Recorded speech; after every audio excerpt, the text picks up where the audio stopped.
Today's gonna be the day. If my wife and son were here, they'd laugh right now. I say that. I say it every time I go fishing. Today's gonna be the day. Tonight's gonna be the night.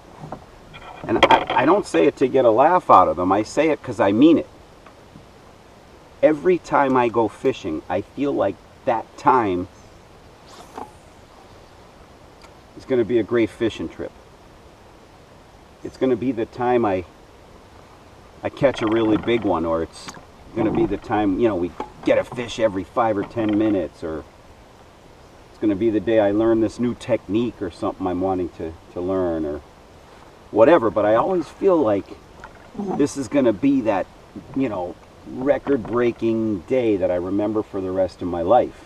Every time I fish. But I guess it kind of makes sense. I had a career in sales, and I did that for a couple of decades, and it was the same thing. Every sales call I went on, every time I was trying to close a deal, I always felt like this is going to be the deal. This is our deal to win. We're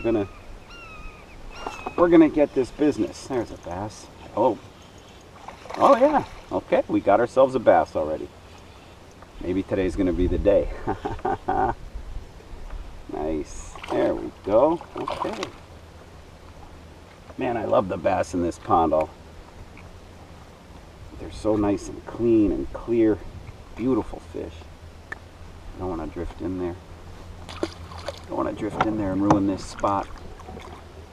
So anyway, what I was saying is, you know, in sales, I would go out there and I would just believe we had a shot at winning the business. Someone would say, no, they always buy from the competitor. They've been buying from the competitor for years. The director of purchasing's brother-in-law works for so-and-so. You'll never get in there. Don't even bother trying it. I don't know why. I would try. And I wouldn't always succeed. But I always felt like I was going to succeed, and I think that led me to try more. I think it led me to try in a more enthusiastic way. And I think that's why I was a good salesman. And I think it's a characteristic that makes a good fisherman. You got to believe. You got to believe in that lure you're using. You got to believe in that spot you're fishing, because if you're not, why bother?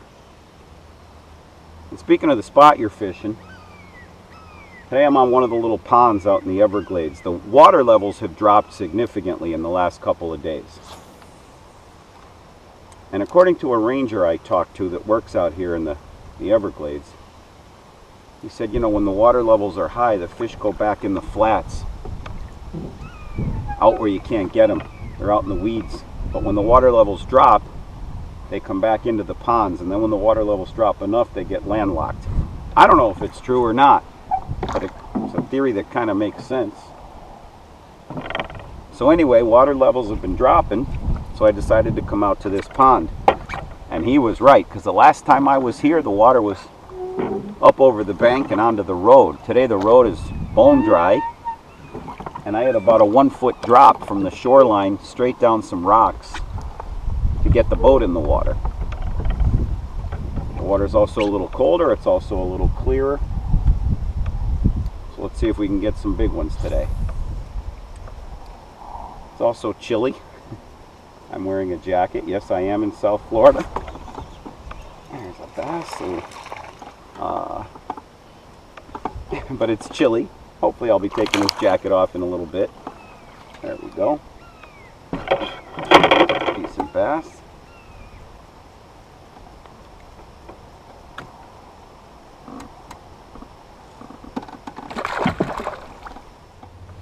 Alright, real quick before I throw this in, I'm using my normal zoom worm that I've been using the last couple weeks out here. It's catching fish. I'm going to try a little bit of a different color right now. I rig it on one of these hooks that has a rod. You just push the worm onto it, and then you stick it here and make it weedless. It's a great hook as far as bringing the worm through the weeds, that it doesn't get hung up compared to other hooks.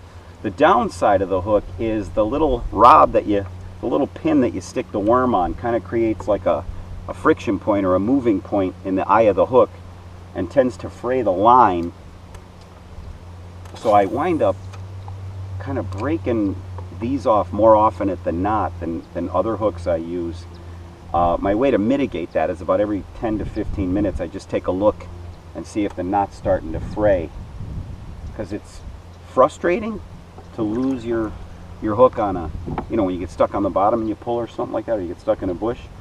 But it's downright unacceptable to lose one in a fish's mouth when all you had to do was retie the knot. So anyway, that's what I just did. I just retied the knot, and while I had the thing in, I said, I got this other color in my tub. Let me give it a try.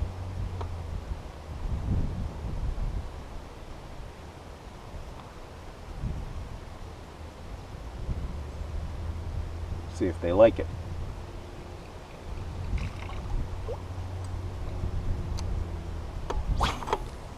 Okay, so I'm kind of casting into the wind here, trying to keep the boat near the shoreline. I keep getting blown backwards. I'm just using the wind to kind of give my worm an action. I'm hardly even reeling it in. I'm just letting the drift of the boat give me the action I want. Well, it looks like this other color works. All right. It's a keeper. The color, maybe not the fish so much.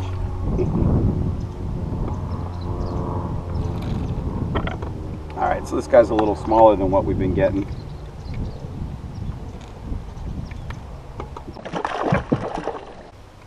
All right, I must have confidence in this sungill color because I just had a fish bite and break my worm in half. And when I put on a new one, I chose sungill again, so that tells me I have confidence in it. Let's use them up and see what happens.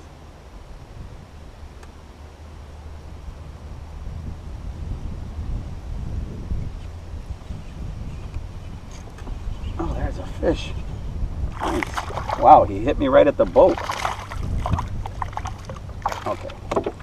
I am noticing one thing about this color. It's getting smaller fish. So if I get one or two more of these little guys, I might go back. Oh, look at that. Get the damn worm in half again. One or two more of these little guys, I'm going to go with a bigger color. All right, I just tried to fish this shoreline before the wind blew me in here. Sometimes I get sick of fighting the wind and I need a break. So I let it blow me into shore, and then I fish parallel along the shoreline. And sometimes, like right now, it works. Good.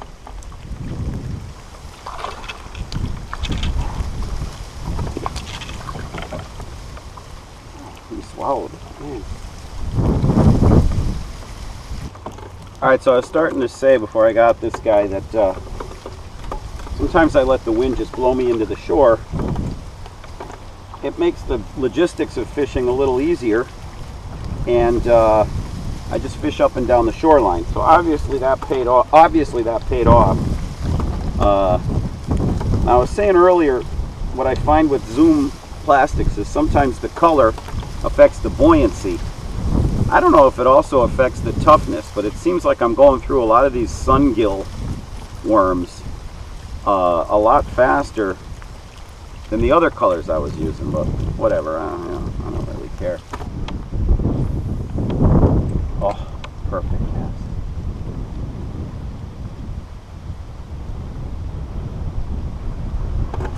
There's a nice fish. All right. Oh man, I wish I had the chesty so you could see these guys jumping. All right, there you go. Okay, this gives me a good example to show you what I was saying about these fish earlier. Out in this pond, they're a very clear bass. You see, they're nice color to them, and I don't know. Like I say, I don't know if they're the same type of bass or they're a little different. They look like the Florida largemouth. They're kind of skinny and torpedo shaped. But man, are they a lot of fun to catch. I'm going to change the orientation of the tripod in a minute so that we can get some of these fish jumping. You can see how much fun I'm having.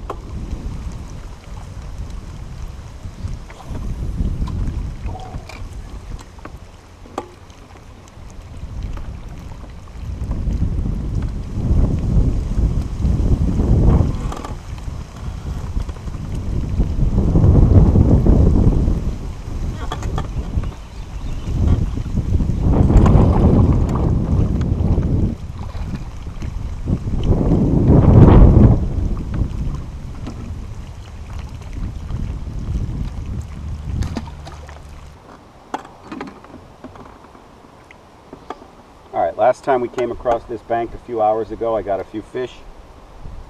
Now, not even a nibble.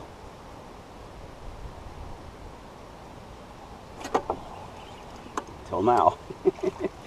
There we go. There's a nice little guy. Beautiful. Come on, buddy. Ooh, something just jumped over there. Alright, so they turned off for an hour or two. Maybe they're turning back on now. What a beautiful fish. Oh, gorgeous. My battery's dying down. I probably only have a couple minutes of recording left. But I'm actually looking forward to it, and I'll tell you why.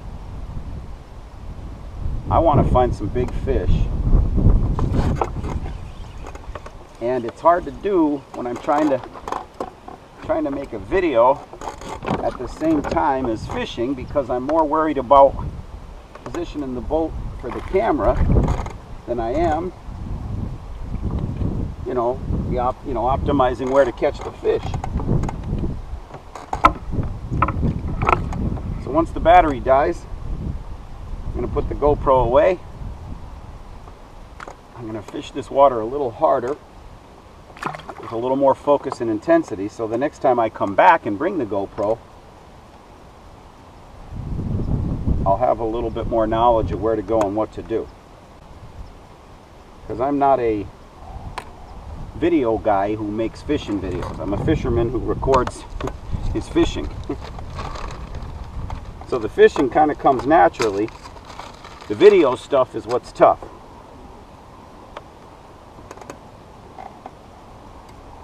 But if I can get a little better at the video so it's a little more on autopilot, free me up to focus more on the fishing, I'll be putting more fish and bigger fish in the boat for you guys. But I'm learning as I go. So that's it for today. If I get any big ones, I'll take a pic on my iPhone and tack it on the end of the video. NASCAR weekend is coming up, so I'm not going to be doing much fishing Friday, Saturday, Sunday. Maybe I'll go out tomorrow, which is Thursday. But Friday, Saturday, Sunday, I'll be at the Speedway. So we'll probably see you next week.